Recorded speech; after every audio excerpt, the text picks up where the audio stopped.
Hello friends, हरे कृष्णा। कैसे हो आप सब? आप सबका हरे कृष्णा बाय पूजा चैनल में स्वागत है। तो आज हम आपको पाप मोचनी काशी व्रत कथा सुनाने जा रहे हैं। तो चलिए शुरू करते हैं। बोल माँ के बिहारी लाल की जय। यूँ तो सभी काशियों के व्रत पापों को समाप्त करके अनंत पुण्य प्रदान करते हैं, परंतु चैत्र मास के कृष्ण पक्ष की इस एकादशी का व्रत तो जन्म जन्मांतरों के पापों को ही नष्ट कर देता है।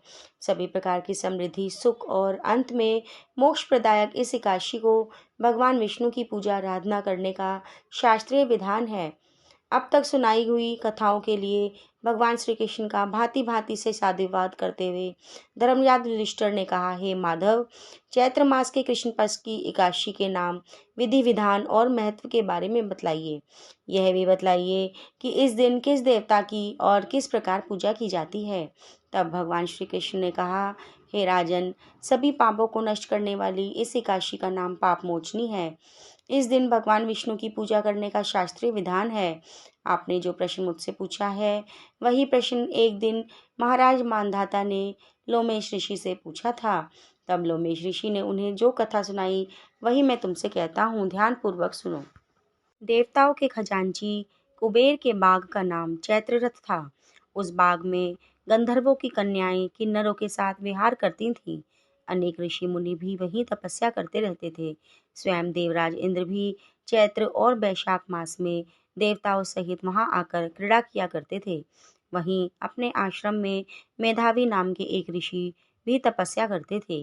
वे शिव के परम भक्त थे। एक दिन मंजू घोषा नाम की अप्सरा ने ऋषि को मोहित करने का विचार किया। वह भय के मारे उनके समीप तो नहीं गई, परंतु दूर बैठकर वीणा पर मधुर गीत गाने लगी। उसी समय कामदेव भी मेघावी ऋषि को जीतने के लिए वहां आ पहुंचे। उन्होंने उस सुंदर अप्सरा को की बोहों को, धनुष कटाक्ष को डोरी, नेत्रों का संकेत और कूचों को कुरी बनाकर मंजू घोषा को सेनापति बनाया। मेधावी ऋषि भी युवा एवं हष्टपुष्ट थे। साथ ही यज्ञोपवीत और दंड धारण किए हुए ब्रह्म तेज से युक्त थे। मंजू घोषा ऐसे सुंदर ऋषि की को देखकर उनकी सुंदरता पर मुग्ध हो गई और अपने गीत, चूड़ियों और नुपुर की झंकार तथा नृत्य और हाव भाव दिखाकर मुनि को रिझाने लगी। कुछ समय तक यही काम चलता रहा। अंत में कामदेव ने ऋषि को पराजित कर दिया।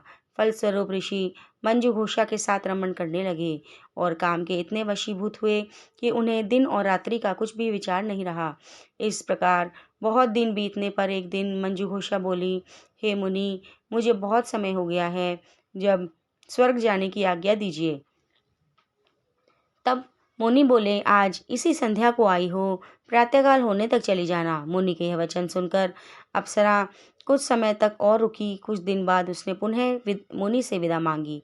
तब मुनि कहने लगे, अभी तो आधी रात भी नहीं हुई, कुछ समय और ठहरो। अप्सरा ने कहा, महाराज, आपकी रात तो बहुत लंबी है, आप जरा स्मरण कीजिए। मुझको तो यहाँ पर आए हुए कितने वर्ष बीत गए। उस अप्सरा की यह बात से सुनकर मुनि ने समय का विचार किया तो ज्ञात हुआ कि अप्सरा के साथ रमण करते हुए उनको 57 वर्ष, 7 मास और 3 दिन बीत गए हैं। यह ज्ञात होते ही वह अप्सरा उनको काल के समान प्रतीत होने लगी। मुनि अत्यंत क्रोधित हुए और उनकी आंखों से ज्वाला उत्पन्न होने लगी। वे बोले, मेरी कठिन परिश्रम से की गई तपस्या को तूने नष्ट कर दिया। तू महापापनी और दुराचारणी है, तुझे धिक्कार है। तूने मेरे साथ घात किया है, इसलिए मैं तुझे श्राप देता हूँ, तो पिशाचनी हो जाए। मुनि के श्राप से मंजू घोषा उसी समय पिशाचनी हो गई। वह भयभीत होकर मुनि से प्रार्थना करने लगी, हे महाराज, इस श्राप का किस प्रकार से निवारण कीजिए। अप्सरा के दिन वचन सुनकर मुनि बोले, अरे दुष्ट, यद्यपि तूने मेरे बहुत अनिष्ट किया, परंतु फिर भी मैं तुझे श्राप से मुक्त होने का उपाय बतलाता हूँ। चैत्र मास के कृष्ण पक्ष की एकादशी का नाम पाप मोचनी है और वह सब प्रकार के पापों को नष्ट करने वाली है।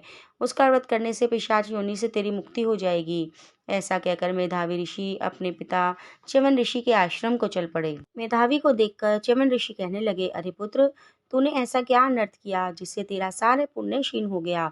तब मेधावी ने कहा, हे पिताजी, मैंने एक अप्सरा के साथ रमण करके घोर पाप किया है।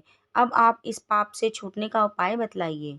तब च्यवन ऋषि बोले, हे पुत्र, चैत्र मास के कृष्ण पक्ष की पाप मोचनी एकादशी का व्रत करने से सब पाप नष्ट हो जाते हैं, इसलिए तो इस व्रत को करो।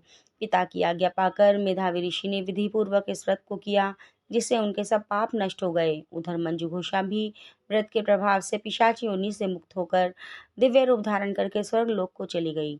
रोमेश ऋषि बोले, हे राजन, पाप मोचनी एकादशी के व्रत करने से सब पाप नष्ट हो जाते हैं।